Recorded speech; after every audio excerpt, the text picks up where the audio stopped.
Hello नमस्कार, मेरा नाम है आरजे राज। आप देख रहे हैं 2237th episode of Nagpur most happening Facebook live show का नाम है राज Ki Baat, women of the year के साथ। Really want to thank Parikh brother jewellers presenting Raaz Ki Baat women of the year in association with Stylix Kitchens and Wardrobes. A big thank you to We Herbs. Can't forget to thank Pre-Design Studio opposite Liberty Theatre, and also one of the best butter chickens on the planet. You get it at Chakna East, Nandanvan. Yes, that's the place. हमारी आज की जो मेहमान है, she is a garba teacher, she is a social worker. She's also a part of BJP, and most importantly, आज उनका birthday है। चलिए स्वागत करते हैं हमारी आज की women of the year. Please welcome Mrs Sonia Parmar. Ma'am नमस्कार। नमस्ते मैम, स्वागत आपका राज की बात में। Thank you. सबसे पहले आपको जन्मदिन की हार्दिक शुभकामनाएं, Thank बहुत you. बहुत बधाई, happy birthday. Thank you so much. Cake लेकर आई हैं कि नहीं लेकर आई हैं? केक आप लाओगे ना? अच्छा, केक मैं लाऊंगा। ओके, चलिए जिम्मेदारी और बढ़ गई। ठीक है मैम, सबसे पहले तो ये कि सोनिया झाला के क्या सपने थे, क्या करना था, क्या बनना था? सोनिया झाला के इतने कोई सपने थे नहीं, बट हाँ ऐसा है कि एक वो टिपिकल वुमन सी थी कि जैसे समथिंग रहता है ना कि हाउस वाइफ बनना है शादी के बाद, बट हाँ सोनिया परमार है ना, उसने सपने बहुत देखे और Okay. उसके सपने पूरे करने में उसके हस्बैंड का बहुत बड़ा हाथ है। मैम, ये शुरू कहाँ से हुआ कि आपको एक गरबा टीचर बनना है? क्या आप उस परिवार से आती हैं जहाँ पर नवरात्र का ये जो 9 दिन होते हैं, ये बहुत भव्य रूप से मनाए जाते हैं, सेलिब्रेट किए जाते हैं? हाँ, मतलब मैं बेसिकली गुजराती हूँ, हम्म। ठीक है, तो वो हमारे ब्लड में गरबा रहता ही है। बट हाँ कि ये मैंने सोचा नहीं था कि क्लासेस ओपन करूंगी। मेरे एक्चुअली एक सर थे जो जिनके क्लास में मैं जाती थी, तो उन्होंने एज अ असिस्टेंट मेरे को रखा था, निखिल सर करके थे। तो उन्होंने बोला कि मैम आप में जो टैलेंट है वो आप कर सकते हो, कि वो आप, तो एक्चुअली हम लोग स्टार्टिंग में साथ में ही हम दोनों ने गरबे किए, बट मेरा शिफ्टिंग हो गया, बेसा रहना आ गया, तो फिर वहां पे एक्चुअली मैंने वो गरबा स्टार्ट किया अकेले। बट उन्होंने मुझे मोटिवेट किया, हस्बैंड ने बोला कि तू कर सकती है, तो उसके रिगार्डिंग हमने वो गरबा स्टार्ट किया। मैम, जब शुरुआत की थी गरबा खेलने की, तब पता था कि एक बहुत बड़ा एक्सीडेंट आपके जीवन में एक बहुत बड़ा बदलाव लेकर आएगा? नहीं, थोड़ा सा भी अंदाजा नहीं था उस बात का। हाँ कि हाँ वो होगा। क्या हुआ था? एक्चुअली मेरा 3 साल पहले एक बड़ा सा एक्सीडेंट हुआ था एक्चुअली। बट कैसा रहता है, उस टाइम पे मेरे सिर पे भी स्टिचेस लगे थे, हेयर भी रिमूव करने पड़े थे, इतना हो गया था, और पैर में तो ऑलमोस्ट रॉड लग गया। तो 1 ईयर के बाद भी डॉक्टर्स बोलते हैं कि आप ठीक हो जाओगे, रॉड लगा है तो। उस टाइम पे एक्चुअली जो रिलेटिव्स रहते हैं, कोई दोस्त अच्छे रहते हैं, कोई दोस्त अच्छे नहीं भी रहते जी। बट उस टाइम पे जो फैमिली रहती है, जो मेरे साथ, मेरे मम्मी पापा, मेरा बेटा एंड मेरे हस्बैंड, मेरा भाई और मेरी बहन, वो कैसा रहता है जब वो एक्सीडेंट होता है ना, तो जो रिलेटिव्स या कोई दूसरे लोग अब तू क्या करेगी। एक्चुअली मैंने मॉडलिंग भी की हुई थी, अरे यार पैर नहीं चल रहा है, तू कैसे करेगी, वो चीजें रहती ना। बट मेरे पापा ने एक सेंटेंस उस टाइम पे बताया था कि तेरा नाम सोनिया है, सोनिया यानी गोल्ड, गोल्ड जितना भी घिसता है, उसको जितनी तकलीफ होती है उतना वो निखर के आता है जी। और आज एक्चुअली बात ये है कि लड़के माँ बाप को पालते, लेकिन मेरे मम्मी पापा मेरे साथ मेरे यहाँ पे नागपुर में रहते हैं, जस्ट बिकॉज के हस्बैंड सपोर्ट कर रहे हैं। तो वो जो बोलती ना लेडीज के आगे बढ़ रही है, बट उस टाइम पे लेडीज हमेशा वही बोलती है कि मैं बढ़ रही हूँ मैं, बट वो नहीं होता। जब आपके पीछे किसी का सपोर्ट रहता है तब वो आप कर सकते हो। जैसे आज मेरा नागपुर लेडीज क्लब है, तो सब बोलते हैं आप फाउंडर हो लेडीज क्लब की, बट नहीं, बट वो 120 लेडीज मेरे साथ है, तब में मेरे को फाउंडर या प्रेसिडेंट की सीट मिलती है जी। तो समझे कि जैसे हम आगे बढ़ते हैं ना, तो पीछे की सारी चीजें छोड़नी नहीं चाहिए। और मैं डाउन टू अर्थ यहाँ पे आई हूँ। तो अच्छा लगता है। 3 साल निकले क्लब से, बहुत सारी लेडीज हर साल नई नई आती हैं।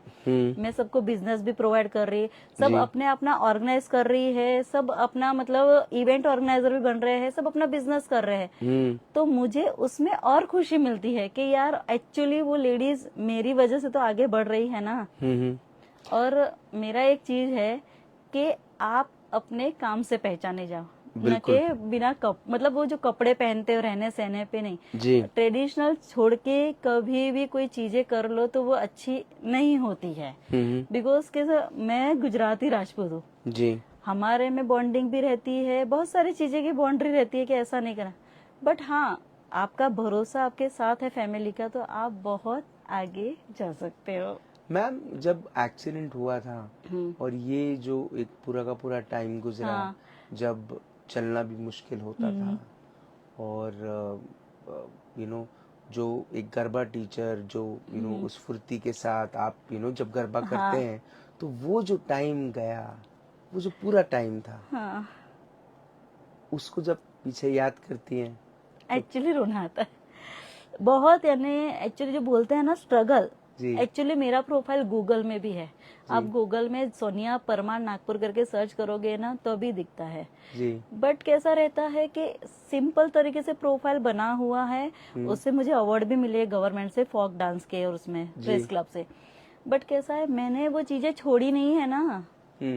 और वो टाइम पीरियड मुझे याद आता है ना, जो एक्चुअली वो रहता है 3 मंथ बेड पे रहना, मतलब बहुत ही बोलते हैं ना, जो मैंने वो निकाल है। बट हाँ, मेरे एक्चुअली नागपुर के जो बेस्ट फ्रेंड है, मेरे किटी फ्रेंड्स है, जो बहुत सारे आपको फ्रेंड्स गलत भी मिलते अच्छे, बस उस टाइम पे जो मेरे फ्रेंड्स था, मेरा ग्रुप है, जो हम लोग कभी बिजनेस के रिगार्डिंग नहीं जुड़े, फ्रेंड्स के रिगार्डिंग ही जुड़े जी।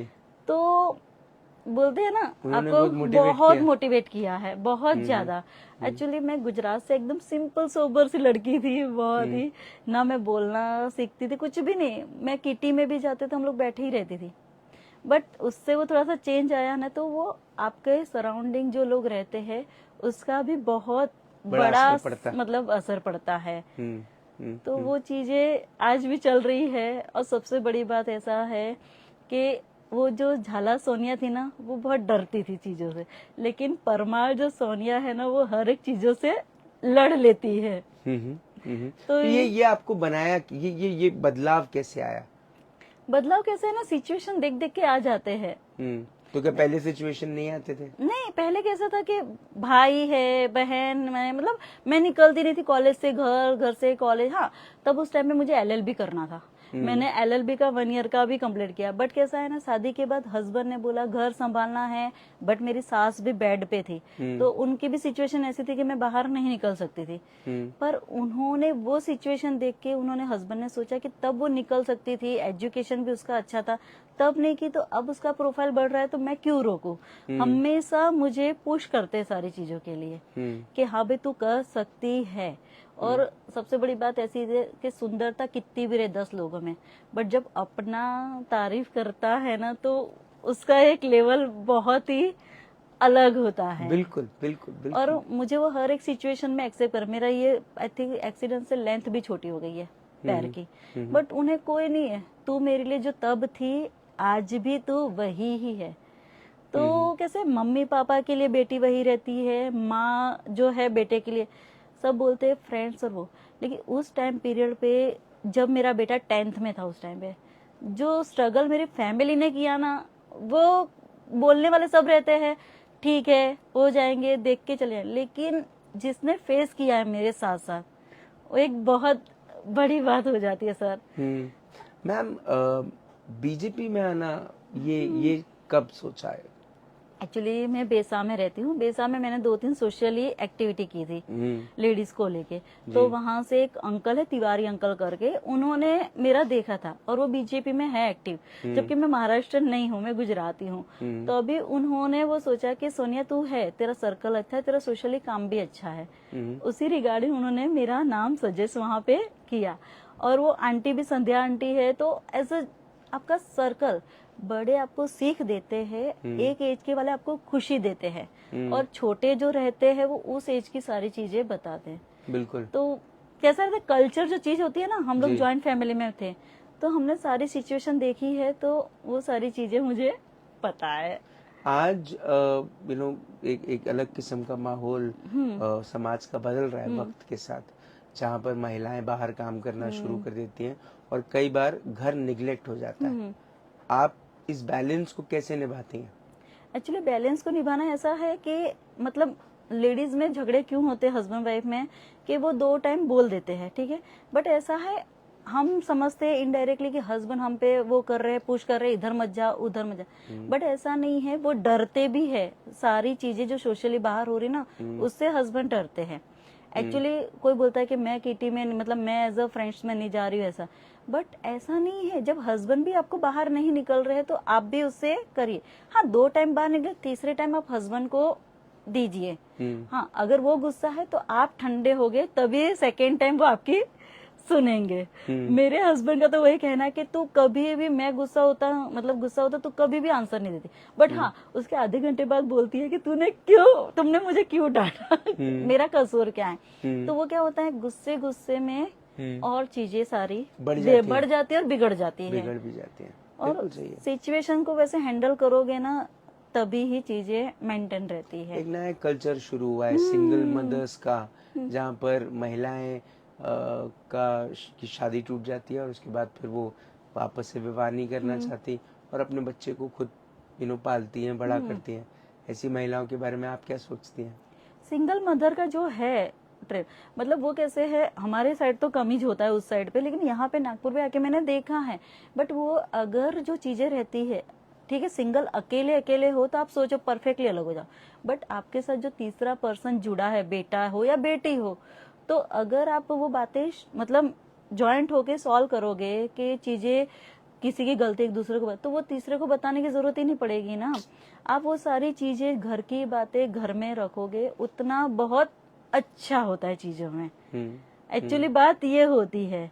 हाँ, मानती हूँ मेरे भी बहुत अंडरस्टैंडिंग मतलब बहुत होती, बट उसके रिगार्डिंग आपको जो सामने सर्कल मिल रहा है वो आपका कैसा है, वो भी मैटर करता है। आज आपकी एक फ्रेंड मिलेगी, अरे ऐसा क्या, छोड़ दे, तो वो छोड़ देगी। अगर उसकी जगह पे आपकी एक फ्रेंड मिलेगी कि नहीं बेटा थोड़ा सा ध्यान दे, 2 दिन उनको टाइम दे, तीसरे दिन अगर वो तुझे प्यार करते हैं तो वो चीजें वहीं पे खत्म हो जाती है। तो सिचुएशन को हैंडल करते हैं ना, उतना अच्छा है। हाँ, हमने भी मम्मी पापा के वहाँ बहुत सारी चीजें देखी है, ये है वो है, बट मेरे पापा ने इतना पोलाइटली मेरी मम्मी को लिया है। मेरे हस्बैंड भी नहीं लेते थे, मेरे हस्बैंड इतने स्ट्रांग है ना, सब्जी लेके, मतलब राजपूत है हम लोग, क्यों लेट हुआ क्या हुआ, बट अगर मैं उस टाइम पे स्ट्रांगली वो करती कि हाँ भाई मुझे तुम ऐसे क्यों कर रहे हो, तो वो धीरे धीरे कैसा एक एज के बाद इंसान चेंज होता है। क्योंकि कैसा रहता है, जब 5 लोग घर में रहते हैं फैमिली, तो भी एक जैसी नहीं होती। हम किसी और के घर में जा रहे हैं तो वो लोग तो हमारे से अलग ही है उसको, और अरेंज मैरिज में समझने में बहुत टाइम लग जाता है। बट हाँ, वो जो अरेंज मैरिज का टाइम रहता है ना, अरेंज मैरिज का, वो बाद में जो प्यार आता है ना, वो कभी कम नहीं होता। क्योंकि हम लोग समझते हैं इसको ये चीज पसंद है, इसको ये चीज नहीं बोलूंगी तो पसंद है, तो उस टाइम से धीरे धीरे प्यार बढ़ता है। ये नागपुर लेडीज क्लब जो आपने शुरू किया, ये क्यों किया, क्या वजह थी उसके पीछे? एक्चुअली एक संदीप कामले करके भैया थे, उनका वो एक्चुअली वुमेन्स क्लब करके एक था, बट उसमें कैसा था, ऑलरेडी हाई प्रोफाइल के लोग आगे जाते थे, मैं उसमें थी, बट वो भैया बहुत अच्छे थे, मुझे एक्टिव बनाया। मुझे गरबे के लिए उन्होंने ही बोला कि दीदी आप वो कर सकते हैं। उनके शो वहाँ पे क्लब में मैं गरबा भी सिखाती थी। बट फिर मेरा जब एक्सीडेंट हुआ ना, तो मेरे पापा मेरे भाई बोल दिए कुछ नहीं तेरा, उस टाइम पे मेरा मोबाइल भी चोरी हो गया था, ये जो अकाउंट है सारे मेरे न्यू हैं। उस टाइम पे मैं कैसे म्यूचुअल फ्रेंड्स ही रखती थी, मतलब मोस्टली इतना सोशली मेरा फेसबुक नहीं चलता था। तो उस टाइम पीरियड पे मेरा भाई छोटा वाला बोले तू कर सकती है, क्योंकि मेरा एक्सीडेंट हुआ था गुजरात में। तो बहन ऐसा नहीं है, तू कर ही सकती है। मेरे पापा, मेरा बेटा, मम्मा आप बहुत सारी चीजें करते हो, ठीक है, और आप करोगे। उसके रिगार्डिंग मैंने वो सोचा कि क्लब ओपन करना, यानी जैसे हाई प्रोफाइल के लोग तो जाते ही आगे, बट मिडिल क्लास लोग हैं जिसका टैलेंट है, वो लोगों को आगे बढ़ने के लिए एक्चुअली हमको प्लेटफॉर्म चाहिए। और मैंने क्लब की मेंबरशिप भी कम रखी, उसमें हम लोग एक दूसरे का बिजनेस एक्सचेंज करते हैं। मेरे वहाँ पे जो लेडीज है वो घर से बुटीक का काम करती है, प्लस जो मेस का करते हैं, केक बनाते हैं, स्नैक्स बनाते। हम लोग क्या करेंगे, भले 120 का ग्रुप है, बट हम लोग दिवाली में उनके सामने से, उसके पास से लेंगे, उसके पास कपड़े सिलाएंगे, तो एटलीस्ट बिजनेस तो जाता ही है ना। और उसके रिगार्डिंग काम अच्छा रहा तो अभी मेरी एक फ्रेंड है भारती में, भारती बोपचे है, उसका बुटीक का है। तो एक्चुअली मेरी सारी फ्रेंड से लेके सोसाइटी वाले भी उसके साथ सिलवाचे, मतलब ब्लाउज वगैरह स्टिच करने जाए, और वो घर से ही कर रही है और मानती है। 100 लोगों को स्माइल देना और एक को स्माइल देना बहुत बड़ी बात हो जाती है जी। और क्लब से आपको एक किस्सा बताती हूँ। एक्चुअली मेरा क्लब का जो मेरा गूगल पे आया था, तो एक लड़की थी, तो उसने एक्चुअली क्लब के लिए इंक्वायरी की और मुझे आंटी ही बोल रही थी। मैंने कहा हाँ, बच्ची थी, तो बोले मेरी मम्मा है ना, पापा की डेथ हो गई है, 3 साल हो गए। मैम वो स्माइल नहीं करती, घर में सारा करता है, पेंशन भी आती है पापा की, बट वो हंसती नहीं है एक्चुअली। तो मैम आपके क्लब, मैंने कहा देखो बेटा, बिजनेस के साथ साथ हम लोग है ना, दूसरा जैसे छोटी छोटी गेम्स भी रहती है मम्मा को, आप एक बार मम्मा को मेरे पास भेजिए क्लब में, न्यू पर मतलब सारे लोग न्यू रहेंगे, बट हाँ अगर मम्मी हंसी नहीं तो आप उसकी मेंबरशिप हमें कैंसिल कर दो। बट उसके बाद हम लोग जब मिले फर्स्ट मीटिंग में, उसकी मम्मी फर्स्ट इवेंट में जो स्माइल कर रही थी और वो खाना बनाते बनाते गाना गा रही थी, तो उसने स्पेशली मुझे कॉल करके बोला कि मैम मम्मा है ना स्माइल कर रही है, हमसे एक टच में आ गई है, हमारे साथ हंसती है, जो एज में पहले नहीं थी, क्योंकि पापा चले गए और एक एज आ गई ना, तो शादी में बच्चे बड़े हो रहे हैं ना। बट मुझे उस टाइम पे ऐसा लगा कि यार प्रोफाइल हो तो एक के भी फेस पे स्माइल लाओ, बहुत बड़ी बात हो जाती है। और बोलते हैं कि मैंने खुद सारी चीजें बहुत सही है, यानी मैंने फेस करके निकली हूं ना, इसलिए मुझे दूसरों का दर्द पता चलता है। मैम, आपके हस्बैंड, आपका ये जो काम है नागपुर लेडीज क्लब का, हाँ। ये किस तरह से देखते हैं?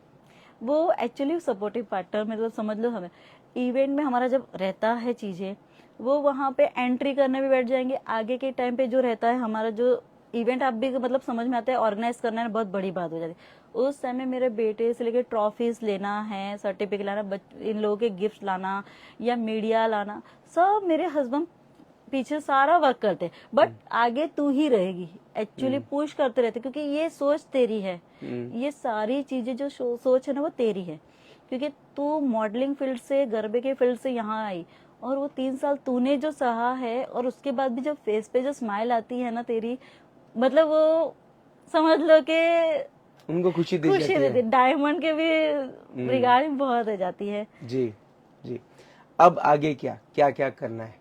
आगे ये नागपुर लेडीज क्लब को आगे बढ़ाना है। हाँ, कंपटीशन में बहुत लोगों ने किया है, बट हाँ मैं बताना चाहती हूँ, ये नागपुर लेडीज क्लब जो है वो बिजनेस प्रोवाइड कर रहा है, ठीक है, वो आपका जो है मेंबरशिप आती है उसको आपको पूरी देता है वापस रिटर्न में।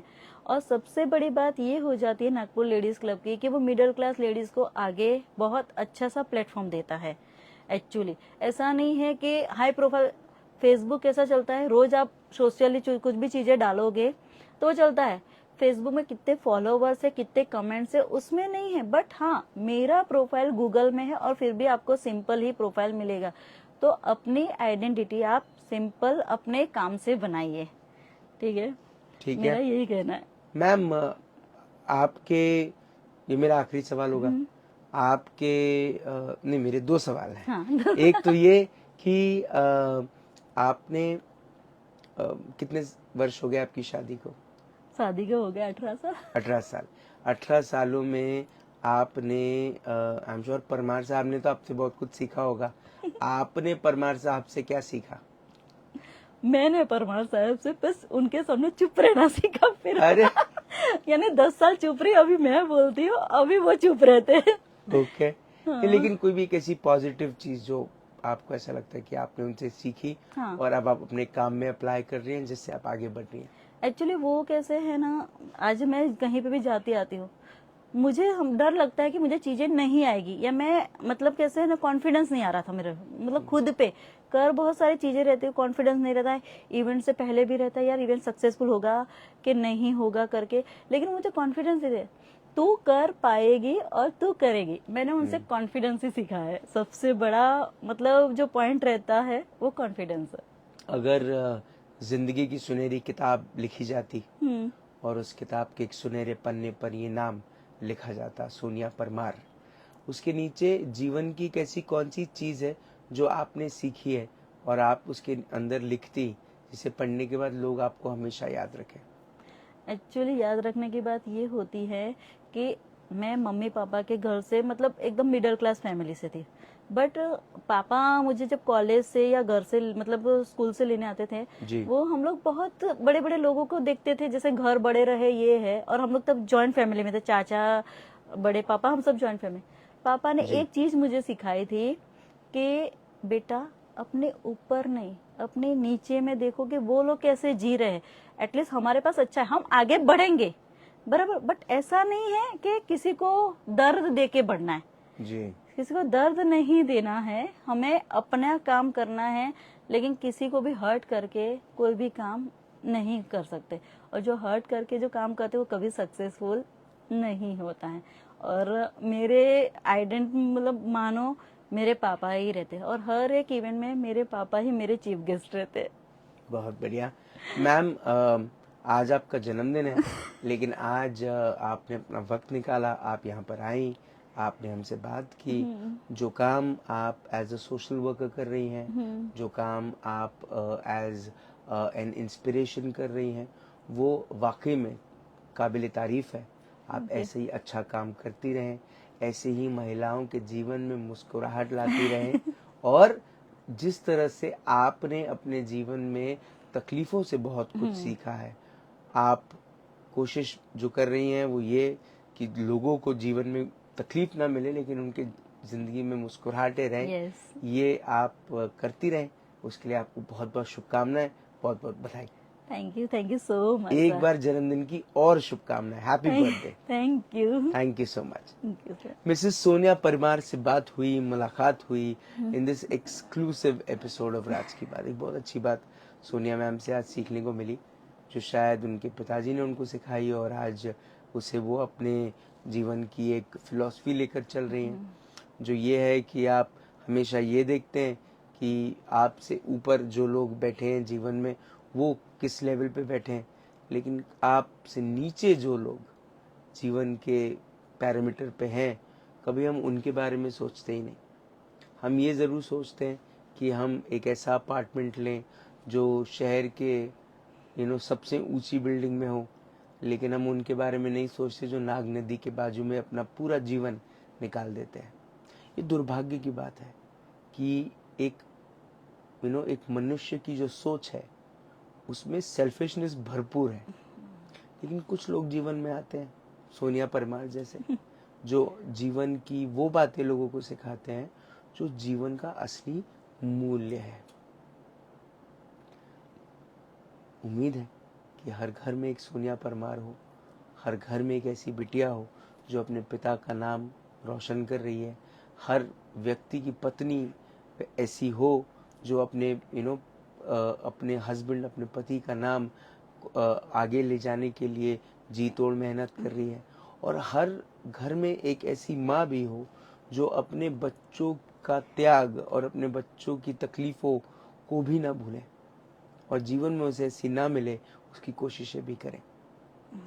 एक champion garba dancer, trainer, teacher का एक एक्सीडेंट होना उनके जीवन को बदल देता है, लेकिन अब कई ऐसे लोग हैं जिनके जीवन में मुस्कुराहट सिर्फ सोनिया परमार की वजह से है।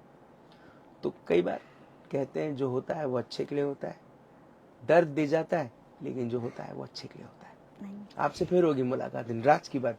तब तक आप अपना ध्यान रखें, सुरक्षित रहें, स्वच्छ रहें, स्वस्थ रहें, मस्त रहें, खुश रहें, व्यस्त रहें, परिवार के साथ एक अच्छा वक्त बिताएं। और अगर आपके परिवार में एक ऐसी बिटिया है जो बचपन से अपने माता पिता को बड़े ध्यान से देखती है, अपने भाई बहन के साथ जीवन के बहुत खूबसूरत पल बिताती है, बड़े होने के बाद, विवाह होने के बाद एक नए परिवार में जाकर अपनी जिम्मेदारियों को निभाने की पूरी क्षमताएं भरपूर लगाकर अपने परिवार को सुखमय जीवन देती है, और उसके बाद एक ऐसा वक्त आता है जब उसके जीवन में सिर्फ दर्द, तकलीफ, प्रॉब्लम्स, परेशानियां, चैलेंजेस ही होते हैं, लेकिन उसको वो ओवरकम करके दूसरों के जीवन का एक इंस्पिरेशन बनती है, तो समझिए वो सोनिया परमार बन रही है।